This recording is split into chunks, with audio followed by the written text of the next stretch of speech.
when it comes to relationships and trying to understand women better, you've got to know your enemy, right? Like, think about the book, The Art of War. You've got to know your enemy, right? You got to think like the enemy, right? Not saying she's your enemy, but you get the point. Okay. You have to understand it from her point of view. Her point of view doesn't make sense to you because it's all emotional thinking and how she feels. So, if trying harder and being nicer isn't the answer, what's really going on underneath the surface? We'll dig deeper. But right after I ask you to follow me on social media, the links are in the description. My Facebook account is blowing the up, man.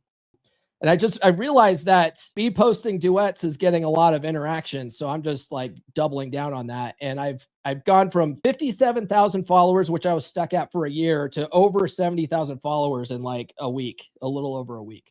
It's pretty amazing. Even though I'm actively trying to build up my X account, but whatever. Follow me on both. The links are in the description for that, unless you're on Facebook. I can't put the links in the description, but the link in my bio, you can find all my socials there. And then, guys, grab the free ebook. If you guys want to understand why attraction erodes in a long-term relationship, the top link in the description will get you there. But you can go to ebook.fixdeadbedrooms.com to grab that.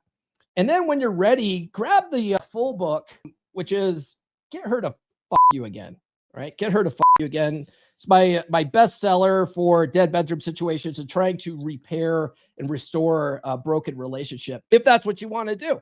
Right.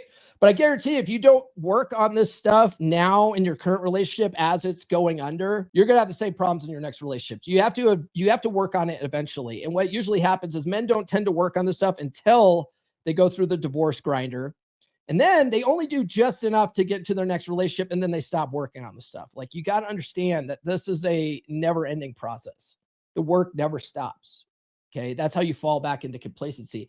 Let's talk about how men unknowingly push women away. And we talked about this a little bit, but we'll talk a little bit more about why logic won't solve emotional problems. And the problem is, like, we're wired. We're naturally wired to fix things. We want to fix problems, right? So men try to fix when women want to just feel heard and understood. They don't want to be analyzed, right? But the thing is that, like, it's really hard for, this is like one of the number one things that guys have a hard time with when it comes to women, because women love to just vent and piss and moan, and we're like, well, there's a clear solution to this, right? Right? It's like the video. It's not about the nail. Which you can Google if you haven't seen that. It's actually pretty funny. But men communicate to solve problems, and women they communicate to connect. They don't communicate necessarily to solve problems.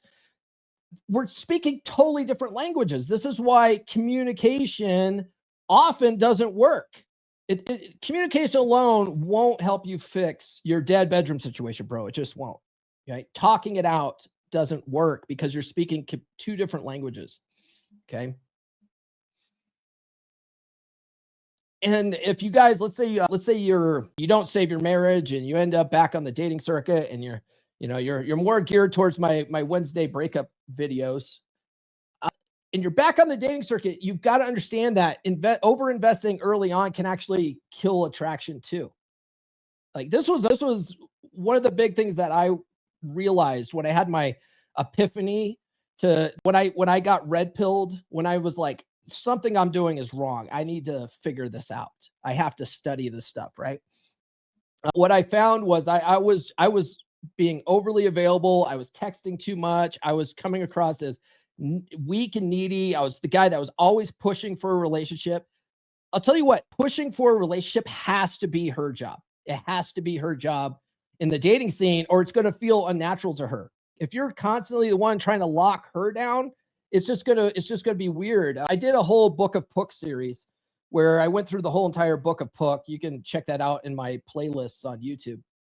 But one of the things that Puck says is to a woman, a man trying to push for a relationship is like a wild bird flying into a cage. It's just, it would be weird to you if you saw that happen, right? Well, to women, it's the same thing. This wild man, where instinctively it's her job to lock you down, is actively trying to put himself in a cage and get locked down. It's just weird for her. And for whatever reason, even though the women might say they want guys to be more upfront with that sort of thing. And they don't. They have to be the ones that bring it up, or else it's not going to feel natural to them. So you're giving too much away early on. You're not being a mystery. You're completely sharing everything about your life, everything about yourself. And the thing is that women, they want to figure you out.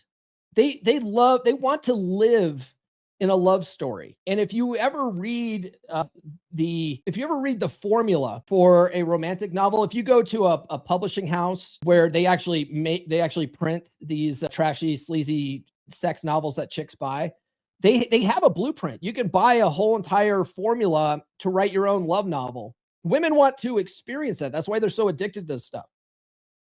And what's the typical love story, right? It's a guy who's like a kind of a scoundrel, and she can't get her way with this guy, and he frustrates her. But the more she's trying to figure him out and understand him, the more invested she gets, the more she falls in love with him, right? And it's always about cheating too. She's always with a nice guy who's doing everything nice for her or whatever. Sometimes it's like an arrogant, boyfriend or whatever. But most of the time, it's like a guy who's too nice, too overly accommodating, and this guy's just so hot because he's a mystery. She's got to figure him out and all this stuff, right? It's been scientifically proven that women are more attracted to men whose feelings are unclear, right? Well, there's an emotional risk by doing this. Many men, they end up playing things too safe. And that actually tends to make relationships dull for women. So what do I mean by playing it safe? It means walking on eggshells, never wanting to rock the boat, always wanting to keep the peace and pick your battles, and it's not worth the headache, right, of getting in an argument and stuff like that. So guys will do anything to squash tension in the relationship. But the thing is that women need that tension. They need that tension for attraction to stay alive. Women need to feel something, right? If you're always constantly walking on eggshells, she just looks at you like, man, this guy he's boring. He'll do anything I say just so I'm not mad.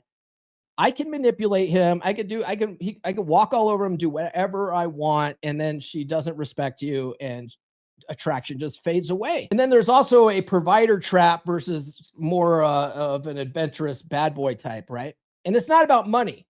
It's not about money. It's about energy. Okay. Like the type of vibe you're putting off. Because remember, women are feelings based, right? It's all about how you make them feel. And you can look at this from a hypergamy standpoint. Alpha fucks, beta bucks, right? Hypergamy is dualistic. Women actually want both. That their ideal situation is to consolidate on the hot, attractive alpha male guy. And if you don't like the term alpha and beta, just think women or guys that women want to and guys that women don't want to. Okay, if you have a problem, wolf study or whatever. Okay, but alpha fucks, beta bucks. Women want both, ideally. Okay, especially in a long-term relationship. But what happens is guys, they might be more alpha in the beginning and exciting and fun, and that's what draws her in. But the more she sort of, is able to manipulate you and you're picking your battles, the more the balance shifts and you become more of a beta pleaser. You go hard on the provider type. You become a good dad. You become, you work hard and stuff like that, but you aren't exciting anymore. You're not exactly blowing her skirt up. That's exactly what She's Made You Weak talks about. It talks about that slow erosion over time into where you're too heavy on the beta side of hypergamy, and now she's got the ick, right? Now the thing is that you also can't go full alpha mode and not have any beta mode if you guys want to be in a long-term relationship. It doesn't work that way either.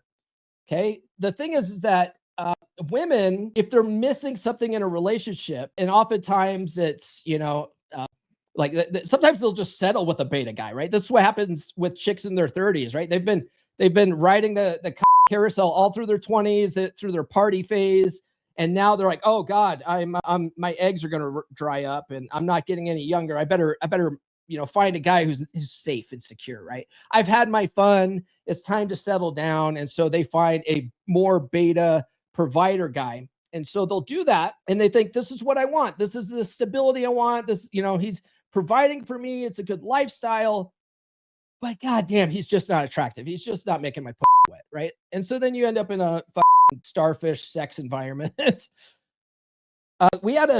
But you can't go full alpha either, right? Because the thing is that if you are too much of an right now, she's going to seek the beta provider elsewhere, right? She's probably going to leave you because she thinks you're a jerk or whatever, and then go get a beta guy. It's a whole thing. New episodes every Monday, Wednesday, and Friday. Subscribe now.